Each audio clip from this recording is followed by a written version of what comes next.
এই শালা তখন থেকে বাপের গরম দেখাচ্ছ, মারে গেলে হাত দিয়ে একেবারে ঘুরে করে হেলামো। এটা কিন্তু আমার সাথে অন্যায় করা হচ্ছে, এই ব্যাপারে আমি কিছুই জানি না। এই রমজানকে গুলি করছে কেরা সেই কথা ক। বিশ্বাস করেন আমি গুলি করি নাই, আর কেটা করছে সেটাও আমি জানি না। বিশ্বাসের খেতা মারিবে, তুই না করলে এ কাম কেরা করবি, সত্যি করে কর, না হলে কিন্তু জানে মারে ফেলামো। এ বান্দিরপুর চুপ করে থাকলো কি জন্য, কথা ক। স্যার এই সহজে মুখ খুলবি না, তাছাড়া রাজহাঁসের ডিম নিয়ে এসে আর পিছন দিয়ে ঢুকে দিই, পর করে সব বার করে দিবিনি। প্লিজ এরকম করেন না, আমার কোনো দোষ নাই, আমাকে ছেড়ে দেন। এমন ভাবে কথা করছো মনে হচ্ছে একেবারে সাধু। কে রে, এ পর্যন্ত কতজন মেয়ে জীবন নষ্ট করছো? আমি কারো জীবন নষ্ট করি নাই, খালি 10-12 জনের সাথে প্রেম করছি। ভার্সিটিগুলোতে মাদক সাপ্লাই কে দিত? আমি এগুলো করতাম না, কিন্তু মোহাম্মদপুরের বিহারি ক্যাম্পের কালা আতিক নামে একজন এগুলো করতো। কে রে, এই কালা আতিক কি সাদেকের লোক নাকি? হতে পারে, আমি তো এত কিছু জানি না, ওই খালি সাপ্লাই দেয় সেটাই জানি। দেখ রাজা, সবকিছু খোলাসা করে দে, তাহলে তোকে ছেড়ে দেবো, না হলে কোনোদিন তোর বাপের কাছে ফিরতে পারবো না। আর তোর বাপ যতই ক্ষমতাবান লোক হোক, এই শামসুর কাছ থেকে উদ্ধার করতে পারবি না। কথা ক হারামজাদা, মেইন জায়গাতে এসে চুপ করে থাকতেছো কিসব? আপনারা আমাকে মারেন কাটেন যাই করেন, আমি এটাই কমু যে আমি হামলা করিনি। তাহলে কি তোর বাপ অন্য কাউকে দিয়ে করাছে? আমি তো সেটা জানি না। আমি তুই তো তখন থেকে না না করে যাচ্ছে। স্যার তাহলে আর কি করার, মারে ফেলে লাশ গুম করে দেই? না, আগে গুম করার দরকার নাই, মেন ভিকটিমকে আগে খুঁজে বের করতে হবে। খুঁজে পাইলে ওকে শেষ করে দিতে হবে, আর সব দোষ তো পাইলে বেটার উপর চাপে দাও। উনকে ঝাঁকি খায় লাভ নাই, তোর বাপের চাইতে বড় ভিলেন হামরাবে। শাল্লার বেটা রমজানের উপর হামলা করে সারা জীবন জেলের গানি টানামো, বের হতে পারবি না। আমি 24 ঘন্টার মধ্যে ভিকটিমে খুঁজে বের করতে হবে, আর এই শালা কিন্তু এটার সাথে জড়িত নাই।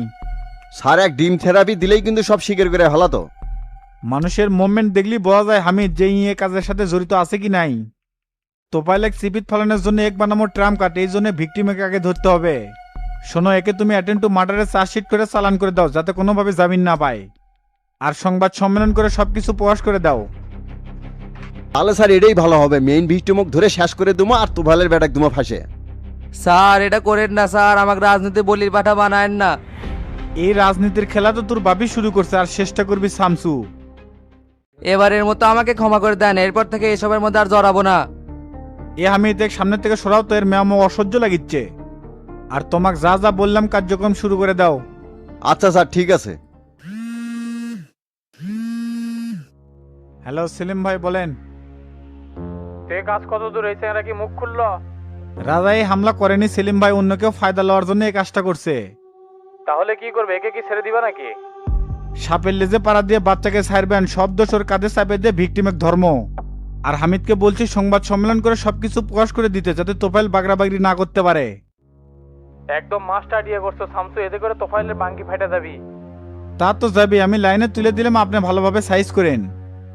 আচ্ছা ঠিক আছে, আমি সমস্ত জেলার এসপিদের সাথে মিটিং এ বসছি, এটা শেষ করে তোমার সাথে দেখা করতেছি। ঠিক আছে সেলিম ভাই। প্রিয় সাংবাদিক ভাইয়েরা আসসালামু আলাইকুম। গত 7 দিন ধরে আমাদের একটা বিশেষ টিম মাঠে কাজ করতেছিল। শামসু স্যারের উপর কে হামলা করলো এটা নিয়ে আমরা বেশ জোরে সোরে তদন্ত চালাচ্ছিলাম। তদন্তের সূত্র ধরে জানতে পারি তোফায়েল আহমেদ তার ছেলেকে দেশ থেকে ভাগিয়ে দিচ্ছিল। তখনই আমাদের একটা বিশেষ টিম রাজাকে এয়ারপোর্ট থেকে গ্রেফতার করে। স্যার রাজাই কি তাহলে এই হামলাটা করছে, আর এর সাথে কে কে জড়িত ছিল সেটা কি বের করতে পারছেন? প্রাথমিকভাবে রাজা এই হামলার সত্যতা স্বীকার করছে, আর এর সাথে কে কে জড়িত আছে সব বের হয়ে যাবে। এই মন্ত্রীর বেটার নামে তো আরো অভিযোগ আছে যে এই অনেক মেয়ের জীবন নষ্ট করছে। মাদকের কারবার থেকে শুরু করে অসহায় ছাত্রদের ব্ল্যাকমেইল, এইসব সম্পর্কে কি কোনো জবানবন্দি দিছে? দেখেন ওয়াকাম যখন করছে সব স্বীকারও করবি, এক এক করে আমরা সবকিছু বের করে ফেলবো। স্যার একজন মন্ত্রীর ছেলেকে গ্রেপ্তার করা হয়েছে, এই দিক থেকে আপনারা কোনো চাপ পাচ্ছেন কিনা? অপরাধীর কোনো পরিচয় নেই, সেটা মন্ত্রীর ছেলে হোক বা ট্রাম্পের বেটা হোক। আমরা কাউকে কেয়ার করি না, এদেশে সন্ত্রাস নির্মূল করেই ছাড়বো ইনশাল্লাহ। এই ব্যাপারে জনাব কোবা শামসুর কোনো মন্তব্য পাওয়া গেছে? আমরা শামসু স্যারের কোনো বক্তব্য এখনো পাইনি। রাজার বক্তব্যের উপর ভিত্তি করে আমরা বেশ কয়েকটা জায়গায় অভিযান চালাচ্ছি।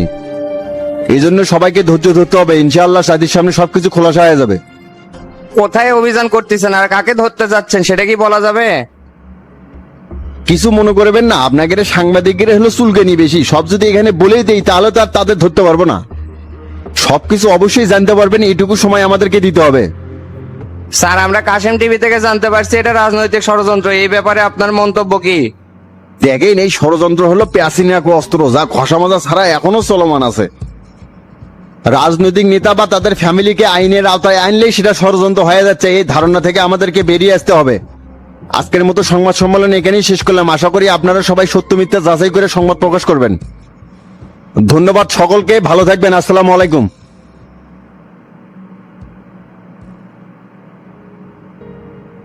এগুলা সব ষড়যন্ত্র লিডার, আমার ছেলেকে ফাঁসানো হয়েছে। যা রটে তার কিছুটা হলেও বটে। তোমার ছেলে যদি কিছু নাই করতে তাহলে প্রাথমিকভাবে জড়িত থাকার কথা পুলিশ কেমনে বললো? সবকিছু জোর করে বলানো হচ্ছে, রাজা এই কাজ কখনোই করেনি। তুমি সেটা বললেই হবে তোফায়েল, ও তো নিজেই পুলিশের কাছে সবকিছু স্বীকার করছে। আর মিডিয়া যেভাবে পিছনে লাগছে এটা নিয়ে যে কি করে আল্লাহ ভালো জানে। বিশ্বাস করেন লিডার, এগুলো সব ষড়যন্ত্র। রাজাকে কেউ প্রশাসন দিয়ে ফাঁসাচ্ছে। উল্টা পাল্টা কথা বলবে না তোফায়েল। তোমার বেটা যদি ধোয়া তুলসী পাতাই হয় তাহলে দেশ থেকে ভেগে দিচ্ছিল কেন? ভেগে দিব কেন? ওই তো অক্সফোর্ড ইউনিভার্সিটির স্টুডেন্ট, ওর তো ক্লাস শুরু হয়ে গেছে, সেই জন্যই যাচ্ছিল। আসলে লিডার, আমার শঙ্কা ছিল যে শামসুর এই কাহিনী নিয়ে আমার ছেলেকে ফাঁসে দিতে পারে, এই জন্য ওকে আগে ভাগে পেটে দিচ্ছিলাম। Very sad. এখন তো বিরোধী দলেরা জনতা পার্টিকে এটা নিয়ে ধুয়ে দিবে, এমনিতে তারা ফল খুঁজতেছিল। আর আপনি সেলিমকে বলেন আমার ছেলেকে যাতে ছেড়ে দেয়, আর এটা নিয়ে যাতে বেশি বাড়াবাড়ি না করে। আমি বারবার বলতেছি লিডার, আমার ব্যাটার যদি কোনো ক্ষতি হয় তাহলে আমি কাউকে ছেড়ে কথা বলবো না। হাউ ডিয়ার ইউ তোফায়েল, কাউকে ছেড়ে কথা বলবা না মানে তুমি কি বোঝাতে চাচ্ছ? তুমি দলের একজন গুরুত্বপূর্ণ ব্যক্তি হয়ে সরকারকে হুমকি দিচ্ছ নাকি? এখানে হুমকি দেওয়ার কিছু নাই লিডার, আপনারা বুঝতে পারছেন না যে এই সবকিছুর পিছনে কলকাটি নারীচ্ছে ওই শামসু। অকাম করে শামসুর ঘাড়ের দোষ চাপে তো তোমাদের স্বভাবে পরিণত হয়ে গেছে। এর আগেও নানা অপকর্ম নিয়ে তুমি আর তোমার ছেলে মিডিয়ার হেডলাইন হয়ে থাকলা। রাষ্ট্রের সর্বোচ্চ পদে থেকে এগুলো করলে দলের সম্মান কোথায় যায় বলো তো? এমন ভাবে কথা বলেন লিডার, মনে হচ্ছে সবাই ধোয়া তুলসী পাতা আর আমি হচ্ছি নাটের গুরু। আপনারা এই সামান্য বিষয়টা বুঝতে পারতেছেন না। আমাকে হ্যারাসমেন্ট করতে পারলে তো শামসু নতুন দল প্রতিষ্ঠা করতে পারে। এই সুযোগটা তো তোমরাই করে দিছো, না হলে কোন সাহসে নতুন দল গঠন করে? আর এখন যখন ও সবকিছু করে ফেলেছে তুমি কি ওকে বাধা দিতে পারবা? আমি এত কিছু বুঝি না, তোমার উপর যেহেতু আঙ্গুল উঠে গেছে তুমি এর সত্যতা প্রমাণ করো। আচ্ছা ঠিক আছে, আমার সমস্যা যখন হচ্ছে আমাকেই দেখতে হবে। সত্যতা তো আমি অবশ্যই প্রমাণ করব। তবে আমি একটা কথা বলি, শামসু যেদিন সবার পিছনে বাস দিয়ে খাড়া করবি না সেদিন আমার কথা মনে পড়বি। আর ওই দিন হাই উত্তাস আর আফসোস ছাড়া কোনো কিছুই করার থাকবি না। তোফায়েল, এগুলো নিয়ে কোনো হঠাৎ সিদ্ধান্ত নেওয়া যাবে না। তুমি চলে যাও, আমি সেলিমের সাথে কথা বলে দেখতেছি কি করা যায়। আচ্ছা লিডার, দেখেন কিছু করতে পারলে ভালো, না হলে আমি তো ফাইল কিন্তু বসে থাকবো না লিডার, বলে দিলাম।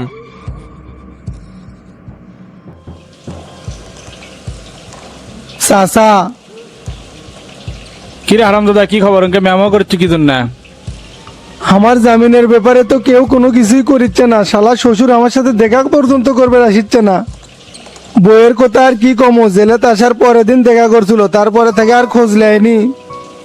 জিঙ্কে অকাম মারাছু এনকে তো হবি। শালার বেড়া নিজে মরছে মরছে, আমার মান সম্মান একবার সব শেষ করে দিছু। সবই আমার কপালের দোষ, না হলে কি আমার এরকম দুর্গতি হয়? হসে আর নাটক করা লাগবে না, তোর শ্বশুর কোনো উকিলই ধরে নাই। কেমনে কমো কাক ধরছে, তাই তো দেখা করবেরই আসে না। আচ্ছা, কাল ফটিক দেখা করে আসছি, অক কয়ে দেবনি তোর শ্বশুর সাথে দেখা করে জামিনের ব্যবস্থা করে দিবিনি। সেটাই করেন চাচা, আমি আর এই জেলের মধ্যে থাকতে পারছি না। সুধীর বেটা, মনে হচ্ছে শ্বশুর বাড়ি যাচ্ছ, আরাম এসে থাকবো না? এই জেলে কি কেউ ভালো আছে রে? সুদুন তো খাওয়া লাগবে। চিন্তা করিস না, একটা ব্যবস্থা করে দুমইনি। এখন যে সকল বন্দি ভাইদের নাম ঘোষণা করা হচ্ছে তাদের প্রত্যেকেরই সাক্ষাৎ। রফিক হাওলাদার পিতা শফিক হাওলাদার গাবতলী, তোতা মিয়া পিতা খবিরউদ্দিন শাহজাহানপুর শোলদুগরি।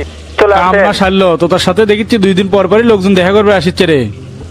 মনে হচ্ছে ডন আছে, আর গতকাল তো তোতা ভাইয়ের ওকালত নামাও আছে। এর ভাবসাব দেখে মনে হচ্ছে আপনার আগে মনে হয় জামিন নিয়ে বাইরে হয়ে যাবি। তো তাহলে আলগা সেনা তলে তলে বহুত লাইন ঘাট করছে। এ বাটলে দোকান থেকে আমার জন্য একটা বাবা দাদা পান লিয়াই তো। আচ্ছা ঠিক আছে চাচা, আমি আনতেছি। আচ্ছা ঠিক আছে চাচা, আমি আনতেছি। কেরে ডন, জামিনের কি খবর রে? ভাই সবকিছু প্রসেসিং চলেছে। আর নরেশ উকিল কি ওকালতনামা পাঠিয়ে দিয়েছিল? দিছিল, সেটা তো সাইন করে দিছি। হিয়ারিং এডিট করে ফেলাছে রে সামনের রবিবারে। আর নরেশ উকিল করছে 12 লাখ টাকা খরচ করলে আপনাকে বাইর করা যাবে। নতুন জজ আছে তাই বলে টেকা খায়। আমিও তো ভিতরে শুনলাম 7 নাম্বার বেঞ্চের এই জজ নাকি টাকা খায়। তুই সকল বন্দোবস্ত করে টাকা খেলে কাম করবি। আর নরেশ কোন সিস্টেমে টাকা আছে রে, জামিনের পরে নাকি? না ভাই, জামিন হওয়ার আগে অর্ধেক আর জামিন হওয়ার পর বাকিটা দেয়া লাগবে। সেটাই করে রে ডন, এই জেলের মধ্যে আর ভাল লাগতেছে না। খাওয়া দাওয়াতে হাঁটতে মুততে সবকিছুতেই কষ্ট। আমার তো দম বন্ধ হয়ে আসে রে, এটি বেশি দিন থাকলে আমি হার্ট ফেল করে মরে যাবো। এলি অলক্ষণে কথা কয়েন না ভাই, আর কয়েকটা দিন ধৈর্য ধরেন। এঙ্কা ভাঙ্গে বললে হবে, মানসিক ভাবে শক্ত হওয়া লাগবে না, জেলে তো অনেক লোক আছে। বাইরে আমরা সর্বোচ্চ চেষ্টা করেছি, আপনি ভিতরে রিল্যাক্সে থাকেন, আর কোনো টেনশন করেন না। ইনশাল্লাহ এই হিয়ারিং এ আপনার জামিন হয়ে যাবে। শালা এমন একটা জায়গাতে আছি মনে হচ্ছে দুনিয়ার মধ্যে আলাদা একটা দুনিয়া, বাইরের কোনো খোঁজ খবরই পাই না। কাছে মোবাইল নাই, নেট নাই, একবারের বিটিভি আছে, খালি রিপিট খবর চলে। কে পেপার পড়ে পারেন না ভাই? তাহলেই তো খোঁজ খবর পান। জেলা ভিত্তিক পেপার আছে, তার নির্দিষ্ট একটা জেলার সরকারের পক্ষে কথা কয়, আর হট কোনো নিউজ থাকলে সেটুকু কেটে দেয়। জেলের নিয়ম খুব কড়া হয়ে গেছে, আগের মতো আর ঢিল নাই। ভাই আপনি জেলের মধ্যে থাকার কারণে সম্মেলনে যেতে পারলেন না, না হলে তো আপনাকেও নিয়ে গেল নে। হরে আমার ফাটা কপাল, এই জন্যই তো যাই পারলাম না, সব হচ্ছে এই ছবি খেলার জন্যে। এই জন্য আপনাকে বারবার কছিলাম এই বুড়ো জিনিসের থাকেন না, ই হলে বড় স্বার্থপর। শোনেন, জেলের মধ্যে ওর সাথে খালি মুখে মুখে থাকবেন, ভিতরে খবর করবেন না। করলে দূর কোয়া লাগবে না, কিভাবে চলেছি সেই শিক্ষা আমার হয়ে গেছে। তাহলে ভালো। আর আপনার জন্য বাড়ি খাবার নিয়ে যাচ্ছি, মতলু সুবেদার সাথে কথা দেবো নাকি? হ কথা কয়, না হলে তো ভিতরে দিয়ে পারবো না। আর বিকাশে কেটে 7,000 টাকা পাঠিয়ে দিছে, তুই নাকি? ও ভাই, ওটা তো আমি বলতে ভুলে গেছিলাম, ওটা হাবিব ভাই দিছে। হাবিব ভাই মিশাই আগে ভুল বুঝছি রে, এই লোক খুব আমাকে ভালোবাসে। সবাই আপনাকে ভালোবাসে ভাই, ভুল তো করছিলেন শফিকের সাথে মিল দিয়ে। সেই ভুলের খেসারতি তুই এখন দিচ্ছি। শোন, বাচ্চুর কাছে আমার 5 লাখ টাকা আছে, এই মাসে 28 তারিখে দেওয়ার কথা আছে, তুই ওটা নিয়ে নিস। আর আমার রুমের আলমারির ড্রয়ারের মধ্যে আছে 2 লাখ। তাহলে তো ভাই 7 লাখ হলো, আর 5 লাখ করতে ম্যানেজ করবো। ওটা মাস্টারের কাছ থেকে নিস, ভাই হয়ে আমি দিয়ে দেবনি। আচ্ছা ঠিক আছে ভাই, আর কিছু করবেন? না রে, আর কি কমু, তুই সাবধানে থাকিস, আর যত তাড়াতাড়ি পারিস আমাকে বাই কর। ঠিক আছে ভাই।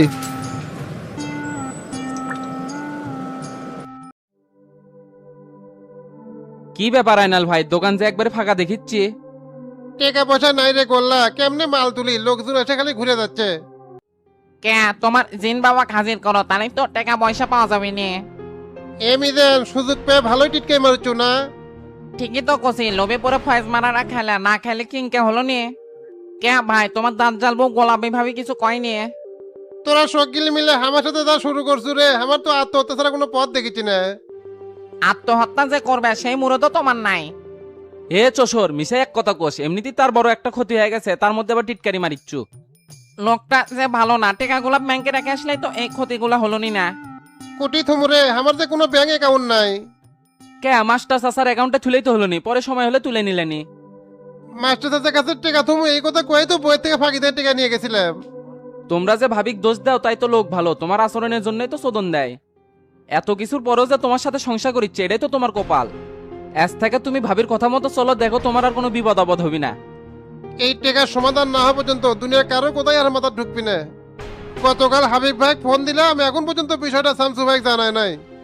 এইদিকে পুলিশের কোনো গুরুত্ব নাই, তো কলাম সব থানার যাই, তুইও গেল না। হামাগরে কথার তো মূল্য দিবি না, জিডি করার দিন এসআইয়ের কথা শুনেই বুঝছি। তুমি ভাই অস্থির হয় না তো, এই বিষয়টা নিয়ে আমি টেরা ভাইয়ের সাথে কথা করছি। আর মাস্টার চাচা আসলে পারে তাক থেকে কিছু টাকা নিয়ে তোমার দোকানে মাল তুলে দেওয়ার ব্যবস্থা করবনি। তাহলে ভাই সেই উপকার হলো নি, সংসারটাতে কিরম কে চালাচ্ছি সেটা একমাত্র আমি জানি। এত টেনশন করো না তো, বিষয়টা আমি দেখমুনি।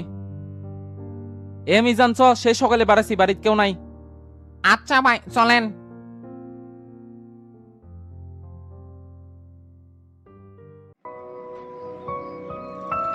কে ভাই উনকে কেন মারলেন কে? চোষর সকালবেলা খেলা দেখলু না কে, সেই জন্যই তো মারছি। আপনি যে আরো কথা ভাই, ঘুম নষ্ট করে হলে পচা দলের খেলা দেখবো। শালাক লাথি মেরে একবার গাড়ির থেকে ফেলে দেবো। কালকে তো গান গা ঠিকই টিটকারি মারলো, আজকে কি হলো? 3টে ভরে দিছে স্কটল্যান্ডে, আবার শেষের দিকে নেইমারও নাম ছিল, খেলা তো সেই জমছিল রে। বুঝছি, দুর্বল দলের সাথে পড়ছেন তো এই জন্য 3টা দিচ্ছেন, আবার জার্মানির সাথে পরে দেখেন নি 7 আপ খাওয়া লাগবে নি। সেটা দেখা যাবি নি, এখন ঠিক মতো গাড়ি চালা। না ঠিক আছে ভাই।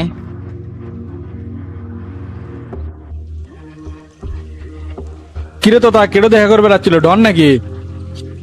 চাচা ডনই দেখা করবে রাখছিল। তোর জামিনের বিষয়ে তোর জোর চলিচ্ছে নাকি? না, বুড়োকে নরেশের কথা কোয়া যাবে না, এই শালা নজর দোষ আছে। জামিনের বিষয়ে তোর জোর তো চলবি চাচা, আর ডন বাড়ির খাবার নিয়ে যাচ্ছিল। তাহলে তো আজকে পেট ভরে খাওয়া দেবি রে, জেলের খাবার আমার নারে আর সহ্য হচ্ছে না। হাই রে মোটা চাল, তরকারি কোনো স্বাদ নাই, কেমন জানি ফেসকা ফেসকা গন্ধ। কিছুই করার নাই চাচা, বাড়ির খাবারটা ভেতরে ঢুকুক, একসাথে মিলে খামনি। আচ্ছা তুই তাড়াতাড়ি ভিতরে ঢুকানোর ব্যবস্থা কর, আমি টয়লেট থেকে আসতেছি। আচ্ছা ঠিক আছে। আসসালামু আলাইকুম ফারুক ভাই। ওয়ালাইকুম আসসালাম। কে রে, ফটিক নাকি? বস। আচ্ছা বসতেছি। তে লন্ডন থেকে কবে আসছিস দেশে? আমি তো 2 সপ্তাহ হলো দেশে আসছি। তে ভাই জামিনের ব্যাপারে কতদূর কি করলেন কোন তো? দেখ ফটিক, মামলা খুব জটিল, 200 কোটি টাকার ঘাবলিং হচ্ছে, সহজে জামিন করান যাবি না। এ দেশের আইন জিঙ্কে কঠিন, সিংকে ফাঁক ফুকরে আছে, যেভাবে হোক চাচাকে বের করতে হবে। চাচার জন্য কোনো কিছু করে বলে আমারও ভালো লাগলো হনি রে। শোন, উপায় একটা আছে, নতুন একটা জজ যাচ্ছে, মাল্য খরচ করলে জামিন করান যাবি। তাই নাকি? তাহলে এই ব্যবস্থাই করেন, আর টাকা পয়সা নিয়ে কোনো টেনশন করেন না। তে ফারুক ভাই, তাও কত টাকা লাগতে পারে? তাও তো 14 থেকে 15 লাখ টাকা লাগবে, আর জামিনের আগেই সব টাকা পেমেন্ট করতে হবে। জজ কিন্তু খুব কড়া। ঠিক আছে, আপনি জজের সাথে কথাবার্তা কয়ে সব ব্যবস্থা করে ফেলান। আচ্ছা ঠিক আছে, তুই কোনো টেনশন করিস না, চাচাকে এবার বার করেই ছাড়মো। আর আমার যে পেমেন্টটা আসিল না, এবার না সাথে ধরে দিস। বুঝিসই তো, একটা জটিল মামলা রায় করে দেবো, দৌড়ি একটু বেশি করা লাগবে। আচ্ছা ভাই, আপনার ব্যাপারটা আমি দেখবনি, তাহলে আমি এখন গেলাম। কে চাচা, আপনারা কি খাওয়া দাওয়া করছেন? একটু আগেই করলাম। তে শামসু, পরে কি হলো? হামলাকারী কি খুঁজে পাওয়া গেল? খোঁজ চলতিছে, অসিরি ধরা পড়বি। এবার পেলে আর সারাসারি করার দরকার নাই, একেবারে শেষ করে দেওয়া লাগবে। নিউজে তো দেখলাম তোফাইলের ব্যাটাক নাকি এই কারণেই ধরছে। এটা রাজনীতিক খেলা হাবিব ভাই, ওই শালা বেশি ক্ষমতা দেখাছিল তো, সেই ক্ষমতার গেরাকলেই তোফাইল এক ফাঁসাছি। ইমেজ নষ্ট হলে কেমনটা চলে সেটা এবার আমি বুঝতে পারবি। যেটাই করো শামসু, সাবধানে, যাতে তোমার কোনো ক্ষতি না হয়। আল্লাহ রহমতে শত্রুরা আমার কোনো ক্ষতি করতে পারবি না চাচা। ইনশাল্লাহ একদিন আমি বাংলাদেশের সুশাসন আর ন্যায় প্রতিষ্ঠা করেই ছাড়বো। আল্লাহ তোমার মনের আশা পূরণ করুক। তে শামসু, বগুড়া জেলার জনতা পার্টির কমিটির তাহলে কি হবে? যেমন আছে তেমনই চলুক, যখন পদত্যাগ করতে বলবো তখন করেন। আর তলে তলে আপনারা সংগঠন চাঙ্কা করেন, বিশ্বাস তো কিন্তু সবাই হয় না, করে নিতে হয়। আমরা সেইভাবেই কমিটিগুলো সাজাচ্ছি, যাতে করে পরবর্তীতে জনদরদি পার্টিতে ট্রান্সফার করে নিতে পারি। দলের নামটা আমার সেই পছন্দ হচ্ছে শামসু, আর মার্কাটাও আনকমন। হ্যাঁ, সবারই পছন্দ হচ্ছে, আর নামটা তো গুরু রাখছে। তো এলাকার কি অবস্থা হাবিব ভাই? এলাকার সবাই আলহামদুলিল্লাহ ভালোই আছে, খালি আয়নাল আরেকটা কাণ্ড ঘটাছে। আবার কি করলো ওই? ফোনে ভণ্ড জিনের পাল্লাই পরে বাটুলের কাছ থেকে যে টাকাটা তুলে দিছিলাম না, সেই টাকাটা ধরা খাচ্ছে। আজ তো একটা লোভী চ্যাংরা মিথ্যা সোনার কলসের ফাঁদে পড়ে একেবারে সর্বশান্ত হয়ে গেছে। চাপাত বাড়ি হাঁকাবার পাননি, এগুলো আর কত নাটক করবি? আর কইও না, সুদনকে আমি কম দিছি, এর লজ্জা শরম আর হবি না শামসু। গতকাল তো আয়নাল ফোন দিছিল, দিয়ে সেই কান্নাকাটি করছে যে শামসু ভাই কয় আমার টাকাটা জিঙ্গা করে হোক তুলে দেন ভাই। অক্ত আমি কোনোভাবেই বুঝাতে পারছি না যে এইদিকে সবাই কত ব্যস্ত। তে কাজ করছে কারা, বের করতে পারছেন? কেডা আবার করবি? ওর দোকানে রাব্বি নামের যে চ্যাংরা আছে না, ওই জিন সাজা করছে। ওসিকে আমি বলে দিছি, ওর খোঁজ খবর চলিচ্ছে। আচ্ছা, বিষয়টা আমি দেখবো না। আর ওসি জামিল কি আপনাদের কথা শুনতেছে? লোক তো ভালো আছে, আমাদের সাথে কমিউনিকেশন করেই সব কাজ করিচ্ছে। আর তো তার জামিনের ব্যাপারে কি করলে? ওর সামনে গেলে তো খালি কান্দাকাটি করে। নরেশ উকিলের কাছ থেকে একটা নোট বিলের কাগজ নিয়ে আসেন, না হলে তো হাইকোর্টে জামিন ধরা যাবি না। এইদিকে কথা বলে সবকিছু ওকে করছি, জেল খাটার তো বয়স হওয়া লাগবে, এমনি তো জামিন ধরলে হবি না। আগে সম্মেলনটা পার করি, 27 তারিখে আগে কিছু মাথায় নিতে চাচ্ছি না। টেটেরা কেম্বা দেখিচ্ছি না, উই কোনটি? কিছুক্ষণ আগেই তো দেখলাম, মনে হয় বাইরে গেছে। সমাবেশের পর পুরো ঢাকা শহর উবার আর মোটরসাইকেল দিয়ে চক্কর দিমু। সেই হবি, ঢাকা শহরে চমকে দিলে পুরো দেশ নড়ে উঠবি। আপনি ট্রাক বলে 40-50টা উবার ঠিক করেন, তার লোকেশন না চিনবে পারলে মানিকের সাথে যোগাযোগ করে। হ্যাঁ ওসমান ভাই, আপনাকে তো ফোন দিতে চাচ্ছিলাম, তে আপনি কই? শামসু, আমি মোহাম্মদপুর শেখের টিকের দিকে যাচ্ছি। তোর চাকু বান্ডির কথা মনে আছে? হ্যাঁ মনে আছে তো, ওই শালা কি এখনো বেঁচে আছে? বাজে আছে মানে, এই তো এখন ঢাকায় অবস্থান করতেছে। ধারণা করা হচ্ছে রমজানকে হামলা করার পিছনে এর হাত আছে। তাই নাকি? কেমনে জানলেন এটা? সব তোকে পরে বলতেছি, শালাকাকে ধরে নিয়েছি। আচ্ছা ঠিক আছে, আমার কি যাওয়া লাগবে নাকি? না লাগবে না, এই ওসমানই যথেষ্ট।